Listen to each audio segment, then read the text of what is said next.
بسم الله الرحمن الرحيم. السلام عليكم ورحمة الله وبركاته. مرحبا بكم مجددا. كما توقعنا في التقرير السابق، مباراة سهلة نسبيا لنادي النصر، معقدة بعض الشيء لنادي الأهلي، ولكن لاعبو نادي الأهلي سهلوا المباراة على أنفسهم بأن عادوا سريعا وسجلوا هدف التعادل، وأنهوا الشوط الأول متقدمين بهدفين، مما سهل عليهم المباراة. أنهى النصر المباراة ب4 أهداف، وأنهى الأهلي المباراة ب3 أهداف. في مباراة الرياض في ملعب الأول بارك، قدم النصر مباراة رائعة جدا من جميع أفراد نادي النصر.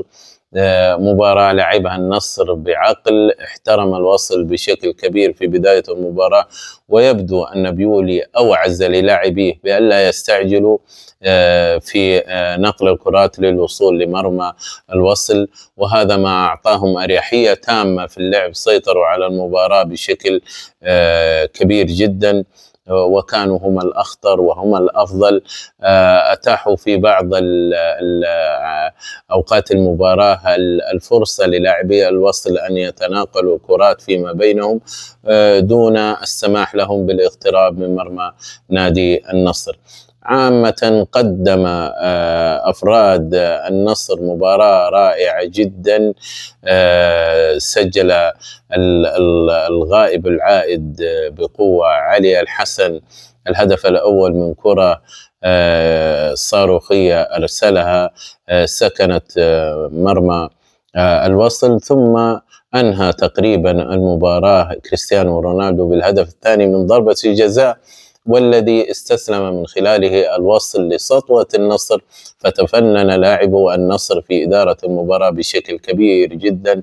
ثم توغل في الشوط الثاني ساديو ماني من الجهة اليمنى لنادي الوصل، ورفع كرة رائعة جدا إلى كريستيانو رونالدو الذي ارتقى بشكل رائع جدا، ذكرنا بهدفه مع اليوفي. وختم مسلسل الأهداف محمد الفتيل بارتقاء رائع جدا، أرسل الكرة إلى شباك نادي الوصل، منهيا النصر مباراته ب4. مكاسب كبيرة لنادي النصر في هذه المباراة. حتى البدلاء الذين أشركهم بيولي قدموا مستوى جيد ولمحات رائعة، مثل عبد الرحمن غريب الذي أعتقد أنه لعب وقت قصير ولكنه قدم نفسه بشكل كبير. مشاركة خجولة بعض الشيء لدوران، ولكن نتوقع أن يكون دوران في مستوى طموحات إدارة وجماهير النصر في المباريات القادمة، ويحسب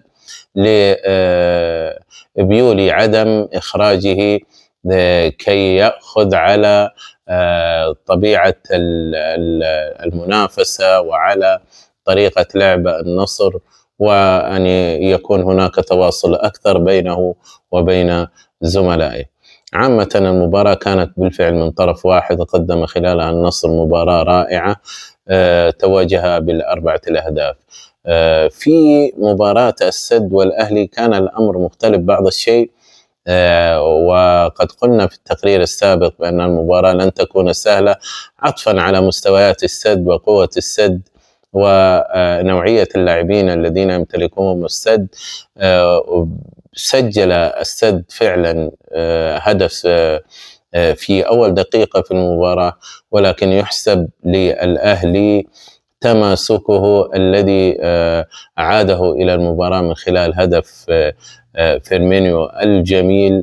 أتبعه إيبانيز بالهدف الثاني، والذي نوعا ما سهل المباراة على الأهلي، رغم أن السد كان في الشوط الأول الأكثر استحواذ والأفضل في الشوط الأول، ولكن يحسب للأهلي أنه استغل الفرص وسجل الهدفين اللذين يعتبر سهل المباراة على نادي الأهلي الذي نزل في الشوط الثاني أكثر ثقة وأكثر حماس.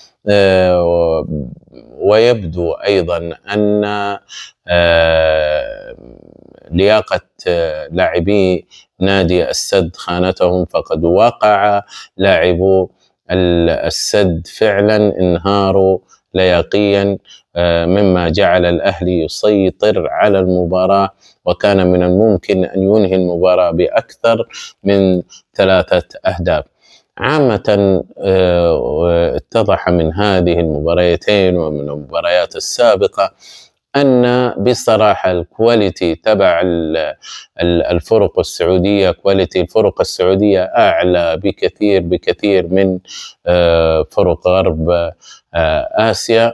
وأعتقد أنه الأمر يساق حتى على فرق شرق آسيا، وفعلا هي فرصة كبيرة جدا لأن يكون نادي سعودي هو بطل آسيا في هذه النسخة.